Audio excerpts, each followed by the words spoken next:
반갑습니다. 장종종 시장점검입니다. 네, 코스피 지수 오늘 큰 폭으로 하락했습니다.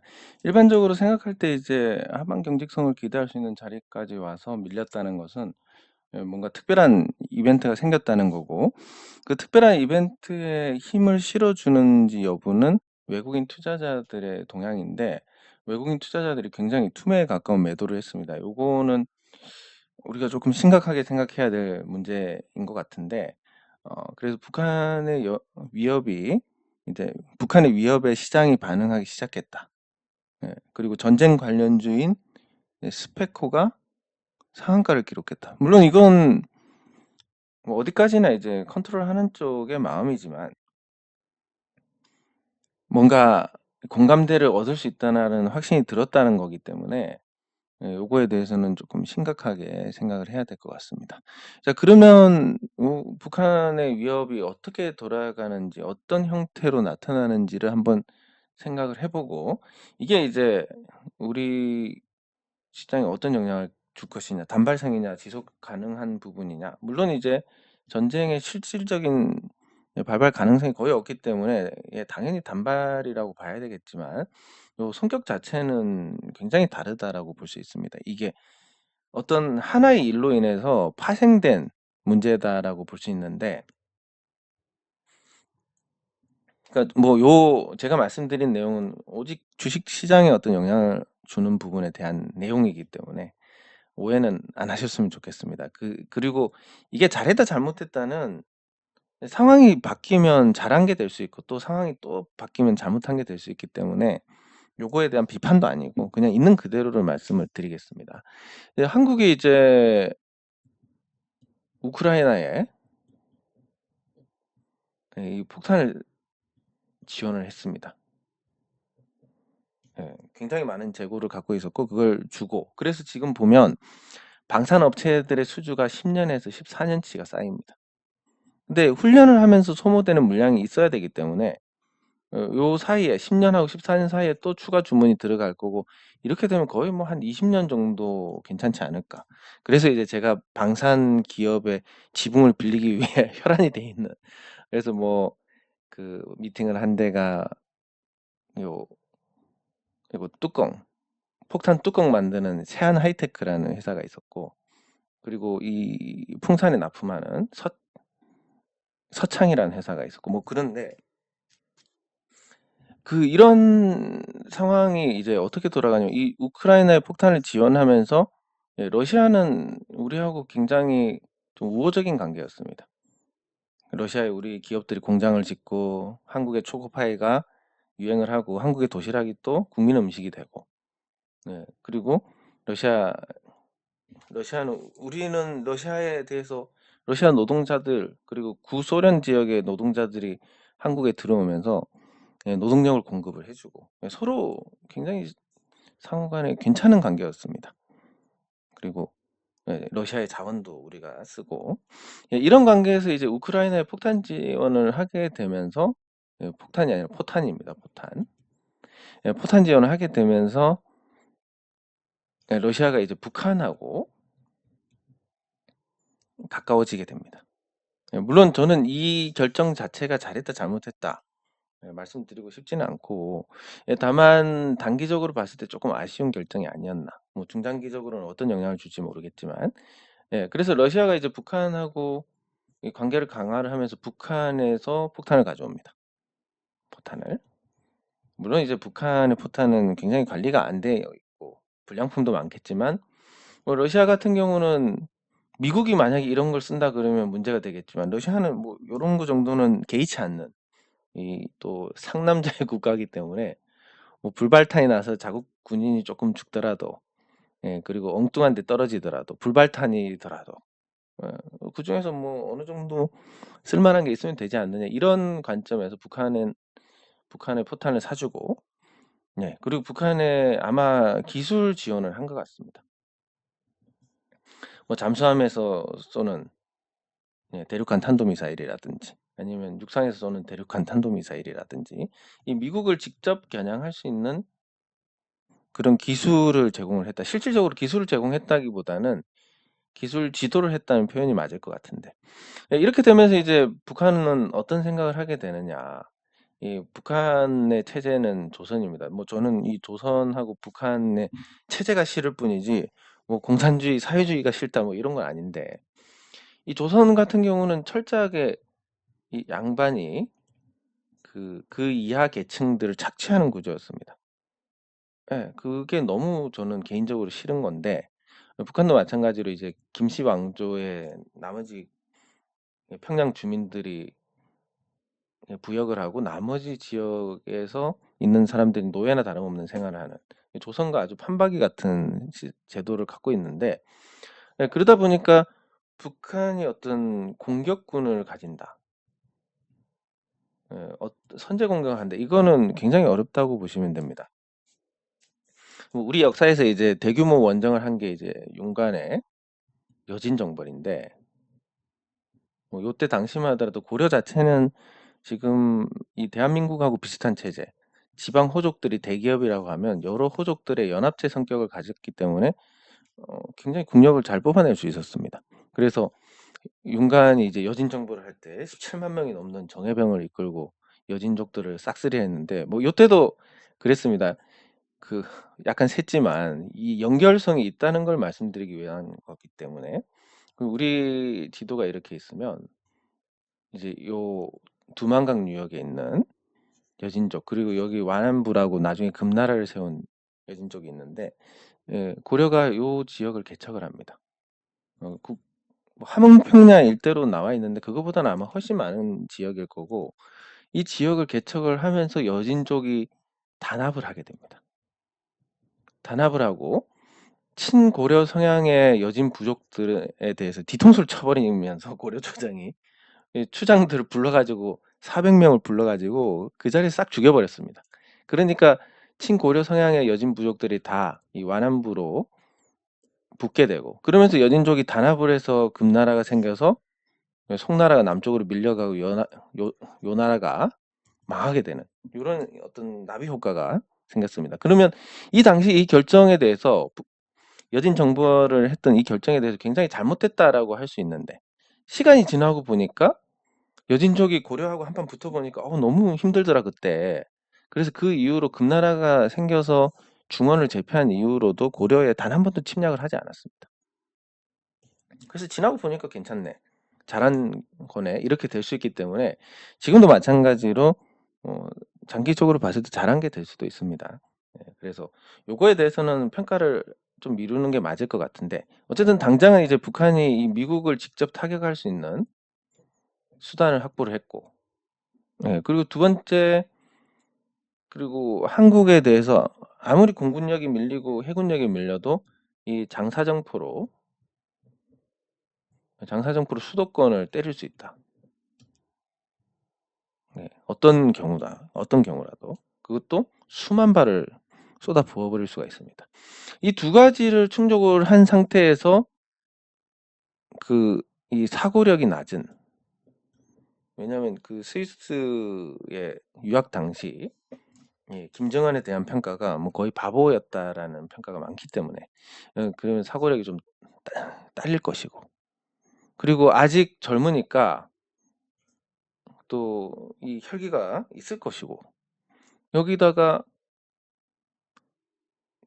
뭐 인터넷을 또 접할 건데, 인터넷을 보면 뭐 온갖 욕이 다 있습니다.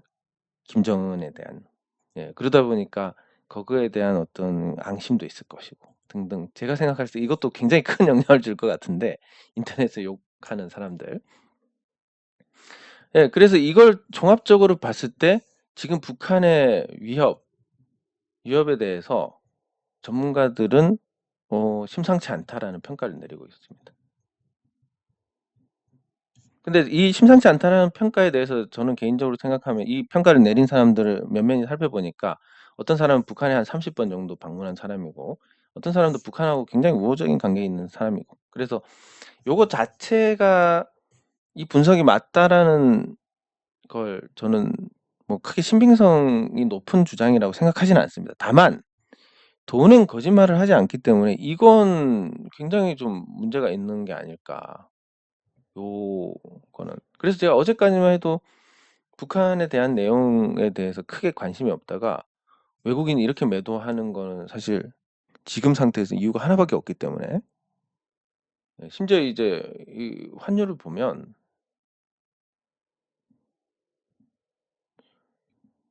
지금 원달러 환율이 뭔가 변동이 큰 상태가 되고 있습니다. 그러니까 드문 상태가 되고 있다라는 얘기입니다. 이런 때처럼. 이게 일시적인 건지 연속적인 건지는 모르겠지만 예, 잘 버티던 환율이 움직이고 있습니다. 자, 이렇게 되면 환율도 움직이고 외국인이 대량 매도를 했다. 돈은 정직하다. 이런 관점에서 봤을 때 이제 북한의 위협이란 게 간단한 게 아니구나. 자, 그러면 여기서 다시 우리가 북한에 대한 어떤 관점에서 봤을 때 우리가 이렇게 있으면 그 북한에서 한 전략이 무엇이냐? 전면전을 펼쳐가지고 전부 다 장악한다. 현재 북한 국력으로는 뭐 거의 불가능에 가깝습니다. 그리고 그 한국군의 전력이 만만치 않기 때문에 그리고 전략적인 가치가 이제 중국이 커가면서 이 불침 항모로서의 역할 그런 것도 있기 때문에 미군이 주둔하고 있는 상태에서 전면전을 펼쳐서 먹는다. 거의 불가능합니다. 다만 그동안에 이제 꾸준히 북한의 우호적인 정권을 3번을 겪으면서 과거에 3번의 정권, 15년 정도의 시간이 있으면서 이 기간 동안 어떤 일을 해왔냐면 물론 이제 뭐 평화를 위한 것이고 뭐 매국이고 이런 게 아닙니다. 그냥 있는 그대로. 요 기간 동안에 미군이 평택 이남으로 내려갔습니다. 자, 그러면 이제 여기서 가능성은 희박하지만 북한이 이제 생각하고 있는 전략은 전면전은 어렵겠지만 미군을 건드리지 않는 선에서 평택 이북을 점령을 해서 그리고 이거는 우리 땅이니까 공격하는 즉시 핵을 쏘겠다. 미국 본토에 핵을 날려버리겠다. 건드리면. 자, 이런 위협을 할 수 있습니다. 근데 뭐 물론 이제 러시아는 그런 위협을 하고 또 쓰지는 않았지만 그 위협의 결과 미군이 직접 개입을 하지는 않습니다. 미군이 직접 우크라이나 전선에 투입을 되지는 않고 있습니다. 네, 마찬가지로 미군을 건드리지 않는 선에서 이런 핵 위협을 한다면 개입을 하지 않는다라는 그 신락 같은 희망을 가질 수 있습니다. 물론 이거는 항상 그 원하는 대로 보고 싶은 대로 보여지는 대로 그렇게 이제 보게 되는 그런 시각이 있는데 예를 들면 이런 것도 있습니다. 2차 세계대전 당시에 일본이 미국을 치면 그러면 당연히 미국이 참전을 하는데 이 당시에 뭐 세게 치면 미국이 쫄아서 반전 여론이 생겨가지고 전쟁을 하지 않을 것이다라는 거의 뭐 잠꼬대 같은 소리를 그런 전망을 하고 일본 군부가 미국 진주만을 기습을 한 겁니다. 마찬가지로 이런 일이 상식적으로는 일어나지 않지만 상식적이지 않은 판단을 내릴 수 있는 사람이 정권을 갖고 있는 국가에서 미군이 한국을 공격해도 미군이 직접 공격만 하지 않으면 그리고 핵으로 본토를 때린다라고 위협만 하면 개입을 하지 않을 것이다라는 그런 희망을 갖고 도박을 해볼 수 있다라는 거. 예. 그러면 이제 또 혹자들은 이렇게 얘기합니다. 한반도에서 김정은이 가장 예, 가장 잘 살고 있는 사람입니다. 2천만 명 이상의 노예를 갖고 있고 그리고 원한다면 모든 마음대로 할 수 있는 그 안에서 모든 걸 다 가진 사람이 뭐가 아쉬워서 이럴 게 제일 많은 사람인데 하지만 이 우울증이라는 거를 이제 생각을 해야 됩니다. 너무 이제 자기 하고 싶은 대로 하다 보면 감사한 줄 모릅니다. 우리가 숨을 쉴 수 있는 거에 대해서 감사함을 모르듯이 매일 뭐 산소가 부족해가지고 조금 산소 있는 데 가면 진짜 살 것 같다 이런 게 없다 보니까 그런 감사함을 못 느끼는 거고 그리고 뭐 맛있는 음식을 찾는 것도 사실 어떻게 보면 배를 채우는 데는 문제가 없기 때문에 그런 거고 그런 것처럼 김정은 입장에서도 지금 이런 생활이 지루할 수도 있을 겁니다. 재미도 없을 수도 있고 그리고 또 만약에 어떤 민족적인 애국심을 갖고 있다면 이 민족이 이렇게 분단된 상태로 계속 갔다가는 '민족이 공멸하고 말 것이다.' 등등 또 그런 생각을 할 수도 있습니다. 네. 그래서 요런 시도를 할 가능성이 지금 열려 있고 거기에 대한 어떤 시장 반응이 나오지 않았나. 이게 설명이 되게 길었지만 그렇다고 볼 수 있습니다. 그러면 전쟁이 났을 때의 지수에 대한 전망은 의미가 없어집니다. 그냥 뭐 그냥 이렇게 갈 수도 있는 거고 아예 전쟁이 더 세게 터지면 멈출 건데 근데 이제 아직까지 뭐 그 정도의 투매는 아니니까 예 북한의 위협으로 인해서 환율이 요동칠 것이고 그런 불확실성에 대한 비중 축소 관점에 대응이 나오고 있다, 외국인 투자자들이. 그게 언제 멈출지는 모르겠지만 개인적으로 한 2월 말 정도는 돼야 진정이 되지 않을까? 그리고 3 월에는 예 세계 채권 지수 편입도 있고 하기 때문에 이 주기로 2달 상승하고 2달 약세에 3-4월 선거까지는 괜찮을 거다. 그러면 지금 시점에서 뭐 대응을 하는 것보다는 한 2달 정도는 더 기다리셔야 되지 않을까. 그리고 그 전쟁 위협에 대한 어떤 불안한 부분도 사실 심리가 다 깨져 있는 상태에서 매우 부담스럽겠지만 또 이걸 버텨내는 사람만이 그 뒤가 있으니까 예 그런 생각으로 잘 이어나가면 될 것 같습니다. 자 일단 시장에는 북한이 또 찬물을 끼얹었는데 예 그래서 그런 이벤트가 없었을 때 생각한 매물 소화 이후에 상승하는 이 그림은 완전히 깨졌고 여기서 이제 기술적인 반등을 하고 재차 하락하고 수습을 할 것이냐 아니면 이쯤에서 그냥 수습을 할 것이냐. 뭐 아직도 가능성은 이게 더 높지만 뭐 전쟁에 대한 위협이 더더욱 고조가 된다면 요 시나리오도 배제를 할 수 없는 예 어쨌든 최초의 상태보다는 굉장히 상황이 나빠졌다. 요렇게 정리를 할 수 있겠습니다.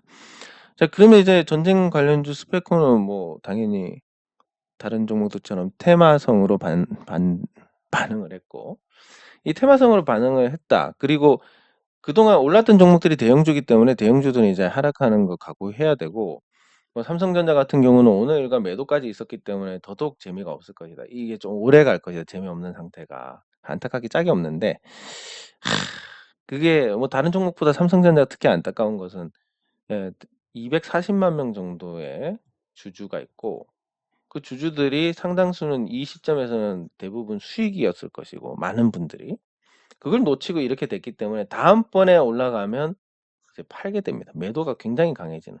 그럼 삼성전자 주가 상승이 억제가 되고 그게 지수 전체의 어떤 약세로 연결이 되는 구조기 때문에 예 전체적으로 수백만 명의 개인 투자자들이 수익일 때 차익 실현을 못했던 부분과 시장 전체에 부정적인 영향을 줄 수 있는 흐름이 됐다라는 예 그런 게 좀 아쉽습니다. 예 그리고 이제 합병을 한 셀트리온을 봐야 되는데 합병 기대감에 상승을 했지만 합병 이후에 달라질 게 없습니다. 매출이 그대로 계속 설명드리지만 매출이 그대로 이익도 그대로. 근데 시총은 크게 늘어났습니다. 여기다가 이제 셀트리온 제약까지 크진 않지만 예 셀트리온 제약까지 합병을 할 거고 이렇게 해 가지고 나스닥에 셀트리온 홀딩스를 상장한다. 뭐 거의 뭐 말도 안 되는 얘기입니다 이거는. 셀트리온 홀딩스가 외국 외국에서 법인을 설립해서 외국 기반의 어떤 회사도 아니고 물론 나스닥 상장을 할 수는 있지만 그게 만약에 셀트리온을 상장한다 그러면 뭐 매출하고 영업을 하고 있으니까 그렇겠지만 셀트리온 홀딩스는 그냥 지분만 갖고 있는데 나스닥 상장을 어떻게 하며 뭐 100조 펀딩을 한다는 게 뭐 누구 애 이름도 아니고 거의 뭐 이건 말도 안 되는 얘기입니다. 예 그래서 그런 나스닥 상장 발표가 나오고 나서 더 떨어졌다라는 게 이제 투자자들이 그런 뜬구름 잡는 얘기는 믿지 않는다. 우리 투자자들 무시하지 마라. 수준 많이 올라갔다. 요거를 보여주는 거라고 네 생각하시면 될 것 같습니다. 예 그래서 셀트리온 당분간 약세이고 매출이 그대로인 상태에서 시총이 40조인 그러면 삼성바이오로직스하고 비교했을 때 삼성바이오로직스가 이제 외형상으로는 셀트리온보다 훨씬 더 커졌는데 53조 원이니까 예 요걸 보면 세트론의 주가가 올라갈 가능성은 거의 없다라고 봐야 될 것 같습니다. 뭐 특별한 바람이 불지 않는 이상. 예 그렇게 보시면 될 것 같고 그리고 그 OCI 홀딩스하고 한미사이언스가 합병을 했는데 지금 이게 뭐 과연 될 이야기인가 생각을 했는데 아니나 다를까 예, 통합 반대에 대한 가처분 신청이 나왔습니다. 예, 근데 뭐 굉장히 개인적으로 생각했을 때 아주 산뜻한 신선한 어떤 시도다라고 볼 수 있습니다. 왜냐하면 서로 다른 집안이 합쳐져 가지고 서로 잘하는 거 하자라는 건데 사실 이게 이상적인 겁니다. 이렇게 해서 규모가 커지고 기업들이 예, 자기 할 걸 잘하면서 위기에는 공동으로 대응한다면 마치 이제 이 과거에 이 고려 시대에 보면 호족들이 이제 이 산천을 경계로 하게 됩니다. 그러면 이 호족 안에 또 예, 각 호장들이 있는데 그 호장들하고 이제 협의를 해서 진행하는 마치 여러 기업을 하나 묶어 가지고 경영을 하는 이런 구조였는데 이게 어쨌든 국가 차원에서 국력을 뽑아내기에는 가장 좋았다라고 볼 수 있습니다. 고려 같은 경우는 그 정병의 동원력만 해도 30만 명을 동원하고 근데 이게 그 주진군이라든지 지방을 각 지역을 지키는 군대 지방군을 제외한 숫자였고 그리고 호족들의 사병까지 있으니까 그래서 기록에 보면 고려의 병력 60만 명이다 이런 얘기가 있습니다. 우리가 지금도 60만 명인데. 예, 그래서 이게 다시 돌아오면 그래서 굉장히 신선한 어떤 시도인데 아니나 다를까 뭐 전체적으로 다 동의는 하진 않을 거니까 네, 이 두 한미 사이언스의 두 오너 일가가 반대를 하고 가처분 신청을 했습니다. 그럼 이 두 사람의 지분을 합쳤을 때 지분율이 거의 20% 정도 됩니다. 20%고 OCI가 확보할 지분이 27%고 두고두고 문제가 될 가능성이 크고 이 신동국 개인 주주로 12.15%가 있는 이분이 어떤 편을 누구 편을 들 것이냐. 근데 제가 생각했을 때 장남 편을 들 가능성이 크다라고 봅니다. 그럼 27대 32.15%니까 경영권 분쟁이 아주 세게 나오겠구나. 국민연금의 마음을 얻는 쪽이 이걸 이기겠구나. 이렇게 되니까 이제 주가가 한번 반응을 한 겁니다. 자, 그러면 이제 법적 절차에 돌입을 했고, 제가 생각할 때, 전 잘 모르지만, 제가 생각할 때 문제가 되는 부분은 이 삼자 배정 유상증자 쪽이 아닐까. 예, 이 7,703억 중에서, 기존에 이제 자기들 지분 파는 거야. 뭐, 자기 지분 자기가 판다는데 뭐 어쩌겠냐. 하지만 이 삼자 배정은 무효다. 근데 판례를 보면 삼자 배정은 전부 무효입니다. 예, 그렇기 때문에 이 삼자 배정으로 확보할 수 있는 주식은 없다. 가처분해서 발행을 못하게 됐다라고 했을 때 거의 뭐 20대 20으로 동률이니까 그러면 이제 그 신동국 주주하고 국민연금의 어떤 결정에 따라서 요 합병 가능성이 이제 결정이 되는데 예, 절차 자체는 문제가 없다라고 얘기는 하지만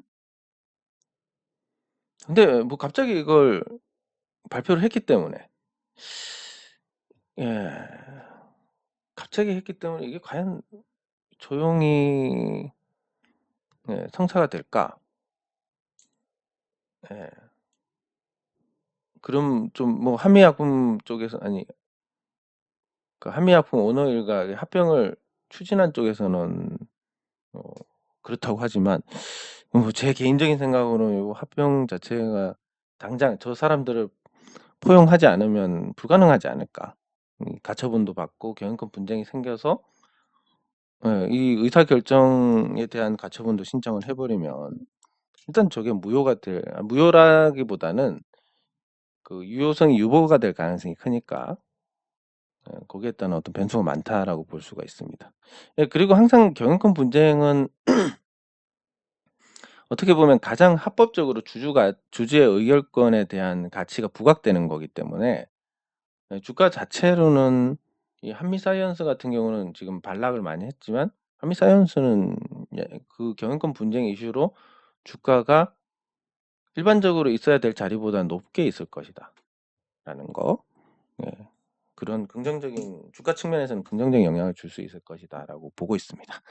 예, 그리고 굉장히 신선한 시도였고 요게 가능하면 이제 작은 기업들 여러 개 뭉쳐 가지고 이제 좀 더 덩치를 키워서 대응을 해 나가는 이런 게 하나의 어떤 트렌드가 될 수도 있지 않을까.